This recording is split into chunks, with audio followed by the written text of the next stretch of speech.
día, estudiantes, espero que se encuentren muy bien. Les habla el docente James Uribe. El día de hoy vamos a trabajar con estructuras de control y específicamente con sentencias de selección. Para continuar, entonces tengamos en cuenta los siguientes antecedentes.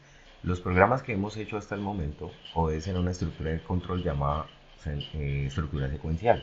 Por ejemplo, el programa que te mostraré en pantalla obedece este tipo de estructura, donde las instrucciones se definen una tras otra y se ejecutan en el mismo orden. Esta es la forma más simple de programar, pero también la más limitada precisamente por su simplicidad, ya que hay muchos problemas de información que no pueden resolverse bajo este formato o esta manera de programar. Ahora bien, las estructuras de control son aquellas que nos permiten determinar el orden de ejecución o el flujo que tendrá nuestro programa, es decir, el programador podrá controlar la manera en la que se ejecutan las instrucciones. En programación existen principalmente tres estructuras de control. Vamos a verlas rápidamente. Por un lado tenemos las estructuras secuenciales. Estas estructuras se caracterizan porque las instrucciones se definen y se ejecutan una tras otra sin ningún tipo de saltos en el código. Las estructuras que veremos hoy son las selectivas. Se caracterizan por incluir una condición. Que recuerde que una condición es una regla que puede no cumplirse. En caso de que la regla se cumpla, pasará una acción y en caso de que no se cumpla, pasará otra acción. En ningún caso las dos acciones se ejecutarán al mismo tiempo, o se ejecuta una o se ejecuta la otra. ¿De qué dependerá? Dependerá de lo que suceda con nuestra condición. Y recordemos que la condición siempre será una expresión lógica, es decir, una expresión que devuelve como resultado falso o verdadero. Muy bien, para comprender cómo se utilizan estas estructuras, vamos a volver al siguiente programa, o más bien el siguiente problema de información en el intérprete de pseudocódigo PCInt.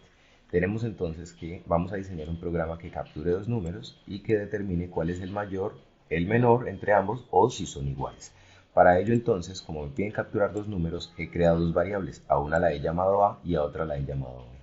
Estas variables fueron creadas como datos de tipo entero y además de eso fueron inicializadas. Además de eso, estamos pidiendo entonces el primer número, leyéndolo en la variable A, pidiendo el segundo número y leyéndolo en la variable B.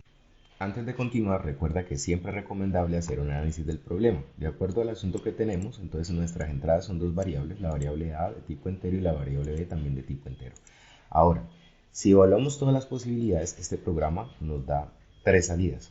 La primera posibilidad es que los números que se ingresan sean iguales, la segunda es que el primer número sea el mayor y el segundo sea el menor, y la tercera y última es que el primer número sea el menor y que el segundo sea el mayor. Esas serían las tres posibilidades. Entonces las tenemos planteadas de la siguiente forma. Si la variable A es igual a la variable B, eso significa que los números ingresados son iguales. Si de repente lo que hay en la variable A es mayor que lo que hay en la variable B, significa entonces que el dato que hay en A es mayor y que B es el menor. Y si no se cumple ninguna de las dos condiciones anteriores, eso solo significa que lo que hay en la variable B es el número mayor y lo que hay en la variable A es el número menor. Al final, como salidas, este programa solo debe arrojar mensajes de confirmación, determinando si los números son iguales o cuál es el mayor y cuál es el menor. Ahora que hemos definido nuestras variables, que hemos solicitado y capturado los datos, estamos listos entonces para empezar con nuestra sentencia. La palabra reservada en PCInt para definir estas sentencias de selección es la palabra o el comando sí. ¿Listo? Ahora bien, vamos a definir entonces nuestra primera condición, si las variables son iguales. Entonces yo voy a decir, si lo que hay en A es igual a lo que hay en B, entonces la siguiente palabra reservada. Nota que desde la línea 25 hasta la línea 27 inicia y termina entonces mi sentencia de selección. Si esto se cumple, si esta condición se cumple, eso solo significa que los números son iguales. Ahora bien, como lo dijimos, si esta condición llega a cumplirse, lo único que esto significa es que los números ingresados son iguales. Por lo tanto, la instrucción que yo debo definir dentro del bloque sí es justamente esa, que los números ingresados son iguales. Ahora bien, recuerda que este ejercicio tiene tres salidas. Ya resolvimos una de esas salidas, nos quedan otras dos, así que vamos a hacer este segmento de trabajo. Las sentencias de selección doble tienen un bloque sí, pero en caso de que ese bloque, o más bien que esa condición no se cumpla, estas sentencias tienen una contrapartida o un bloque también conocido como el bloque si no.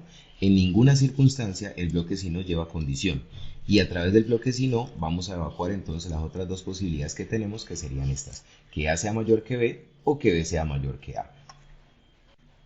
Como la primera condición puede que no se cumpla, necesitamos definir nuestra segunda condición. Así que dentro del bloque si no, que iniciaría en la línea 27, entonces estableceremos lo siguiente o definiremos lo siguiente. Si lo que hay en A es mayor que lo que hay en B, entonces, si esto se cumple, yo quiero que notes que ahora tenemos un segundo condicional. El primer condicional inicia en la línea 25 y termina en la línea 31. Este condicional está conformado por el bloque sí, por el bloque si no y por el fin sí. Pero como resulta que nos quedan otras dos condiciones o otras dos posibilidades, de acuerdo al análisis que hemos hecho, serían estas dos, entonces necesitamos evaluar o usar una segunda condición, porque con un solo condicional solo puedo evaluar una o hasta dos salidas. Como este programa requiere de 3 salidas, necesito de un segundo condicional. Para ello entonces dentro del bloque si no de nuestro primer condicional vamos a definir el segundo. Y una vez que tenemos nuestra segunda condición, debemos definir la instrucción que debe ejecutarse en caso de que esta condición se cumpla. Si nuestro segundo condicional llega a cumplirse, eso solo significa entonces que lo que hay en A es el número mayor y lo que hay en B es el número menor. Ahora hemos evacuado una y dos alternativas o dos opciones de 3. Solo nos quedaría evacuar la última salida.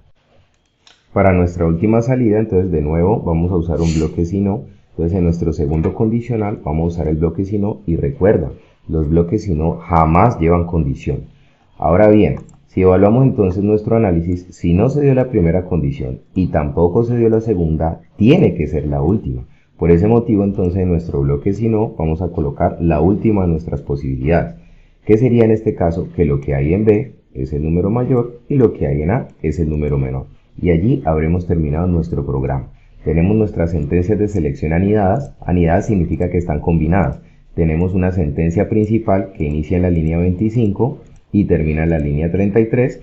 Y tenemos otra sentencia de selección que inicia en la línea 28 y termina en la línea 32. Las líneas que estás viendo de forma vertical, las líneas punteadas, nos van a servir para reconocer o para distinguir una sentencia de otra. Aquí podemos ver claramente en la línea 25 la línea punteada va hasta la línea 33 y por el otro lado nuestra siguiente sentencia en la línea 28 que se extiende hasta la línea 32. Ahora solo nos queda probar nuestro programa. Para ello vamos a hacer una ejecución paso a paso. Al ejecutar paso a paso, entonces se crean las variables, se definen y se crean, se salta el mensaje y el programa se queda esperando a que yo le entregue el primer dato. ¿Listo? En este caso vamos a ingresarle números iguales para asegurarnos de que el programa responde correctamente. El primer número que le voy a dar es 5, ¿sí? Y el segundo número que le voy a dar ahora también es 5. Se evalúa la primera condición, entra el primer condicional, nos imprime que los números son iguales y el programa finaliza. Nota que como esta es la condición que se cumple, el intérprete ingresa, ejecuta la instrucción donde se indica que los números son ingresados y posteriormente se salta todo este bloque, porque recuerda que solo se puede cumplir con una de las 3 condiciones. Ahora vamos a realizar nuestra siguiente prueba. Para eso hacemos una ejecución paso a paso. Recuerde que esta ejecución solo tiene el propósito de que vayamos evaluando cómo está trabajando nuestro programa. ¿Listo? Viene el primer número, ahora le vamos a entregar primero el número mayor, por ejemplo 10, y después le entregaremos un número menor, por ejemplo 5. Evalúa si los números no son iguales. Como no son iguales, salta el bloque si no y evalúa. Como el primer número es mayor que el segundo, entonces ingresa nuestro segundo condicional y nos dice que 10, que equivale a la variable A, es mayor y que 5 es menor, como lo estamos viendo justo aquí. Para terminar de evaluar si nuestro programa está funcionando correctamente, haremos de nuevo una ejecución paso a paso y ahora entregaremos primero el número menor y después el número mayor. Muy bien, ahora vamos a entregar primero el número 5 y después el número 10. Miremos cómo se comporta en este caso nuestro programa. Evalúa si son iguales. Como no son iguales, salta el bloque si no. Como tampoco el primer número es mayor que el segundo, porque mira, el primer número es 5 y el segundo es 10, entonces no entra por esta condición, tampoco entra por esta condición, quiere decir que se salta todo este segmento del programa y finalmente ingresa por aquí. ¿Por qué? Porque como el primer número es menor y el segundo es mayor, entonces se cumple nuestra última condición y al final nos imprime que el segundo número es el mayor y el primero es el menor, justo como aparece en este mensaje. Y esto sería todo. Éxitos en tu aplicación.